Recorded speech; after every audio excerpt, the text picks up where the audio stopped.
Та бүхэн IKEA хэмээх дэлхийд алдартай тавилгын брендийг мэдэх байх. Хэдийгээр Монгол тараахан аль биесны дэлгүүр нь байдгүй ч тавилга нь бол зарагдчил байдаг. Дэлхийн том орнуудад IKEA брендийн маш том дэлгүүрүүд бараг хот болгонд байдаг гэвэл хэлэлцэхгүй.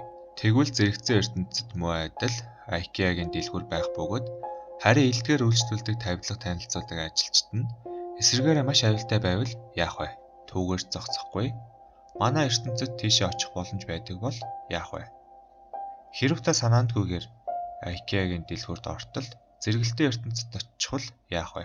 SCP-3008 болон түүн дотор байх SCP-3008-2 буюу ажилт нь дээрх асуултуудад бүгдэнд нь хариултыг өгөх болно. 3008-2 буюу ажилт нь шар цамц болон хөхөнгийн өмд бүхий IKEA-гийн ажилчдын дүрэнд хувцсыг өмсөн хүн төрөлт биетүүд юм. Ажилчдыг нэрлэвэл урт гарт, булчинлаг хүн, урт хүзүүд, том гарт, гүйгч, мөлхөгч гэх мэт ангилдаг юм. Тэдний хийдэг зүйл бол зэрэгэлдээ ертөнцид дэх IKEA-гийн дэлгүүрт орж ирсэн хүмүүсийг агнах юм. Гэхдээ санаа зовлтгүй. Хэрэв та өдрийн цагаар дэлгүүрт орсон бол тэд таныг яахчгүй. Хэрэв та тэдэн рүү дайраагүй бол харин оройн цаг болж хэн нэгэн дэлгүүр даяар дэлгүүр хаагдах цаг болсон тул та бүхэн гарцгаанаа хэмээн зарлана. Яг энэ мөчөөс таны хийх хэрэгтэй зүйл бол зугтах. Аль эсвэл чадах зүйл бол зугтах гэж хэлвэл илүү зохих байх. Эвклид ангилал багтах эднээс та бүхэн хол байгаарай. SCP-3288 буюу Habsburg-ийн гоблинууд aka язгууртнууд. Эрт цаг үеэс язгууртнууд муу нэр ихтэй байсан. Үзэсгэлэн бүсгүйчүүдийн цусыг ууж, юусэн цуснд нь хэвдэг Элизабет Баатури. Олноо цус зорогч хэмээн өрөмжлөгдсөн. Дайснаа амьдаар сүлбэн жадалж, үххийг нь харж суудаг гүн Дракула.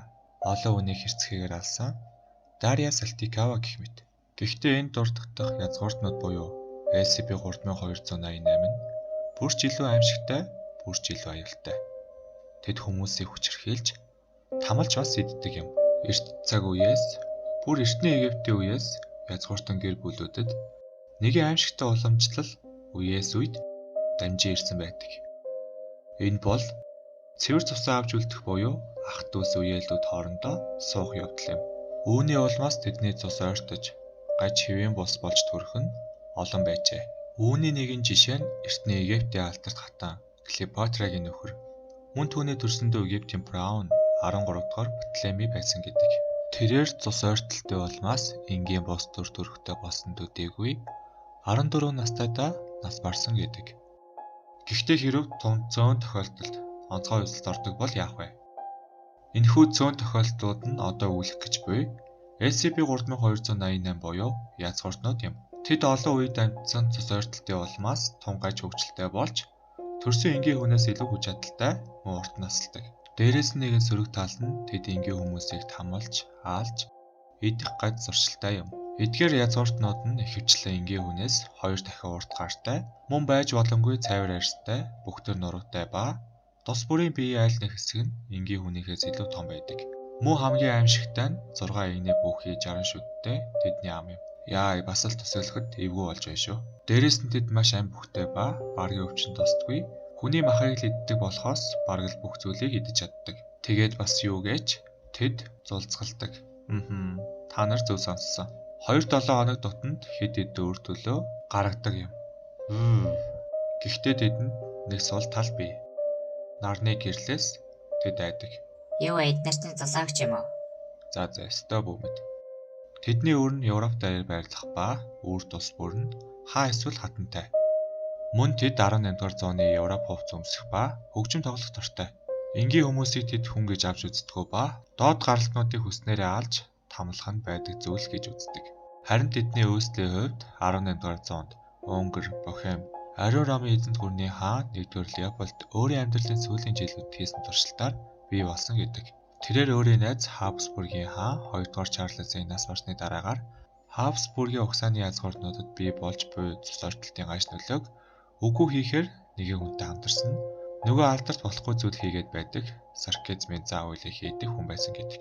Ийхүү нэлээд эрвтэй үйл явдлууд болсоор 1-р Леопольд хаан зэмлсэн багшигаа хороож, үүний дараагаар анх заасан сарказмын заа үйл хийдэг эмэгтэйг хороож бие даанд орчлолтуудаа хийсээр 1705 онд нас баржээ.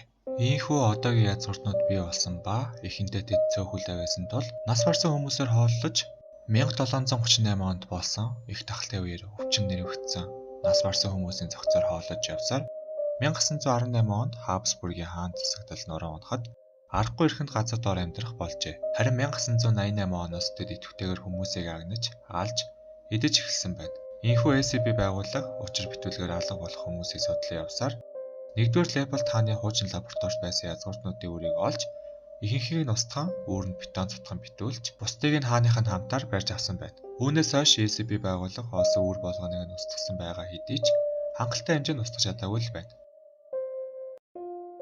SCP-17 буюу сүүдрэн хүн. SCP-17 бол маш жижигхэн, хүнд өрстэй фигюр бөгөөд Кетер ангилалд багтах виктим. Түүний өндөр нь ердөө 80 см. Тэрээр хүүхчиг харагддаг. Тэрээр эд ямас болон бусад зүйлс сүүдэр тусах тохиолдолд өсөр орон хохирогчоо ямар ч улам мөр үлдээлгүй алга болгон хэвийн хэмжээтэйгээр буцан гарч ирдэг юм. SCP-17 нь бета өрөөнд акрилийн хүчилтэй шилэн дотор байрлуулсан ба сүүдэр гаргахгүй тулд өрөөний бүх хэсэгт өндөр эрчим хүчтэй гэрэлтүүлэг байрлуулсан юм. Ажилтнууд гэрлийн ламп болон гэрлийг янз солихын тулд бүхэл биеэрээ цацруулагчтай хувцас өмссөн байх, бас болгоомжтой байхын тулд гэрлийн урд хязээж алахгүй байх ёстой. Та алгасан тохиолдолд юу ч үгүй замхраа алга болох болно.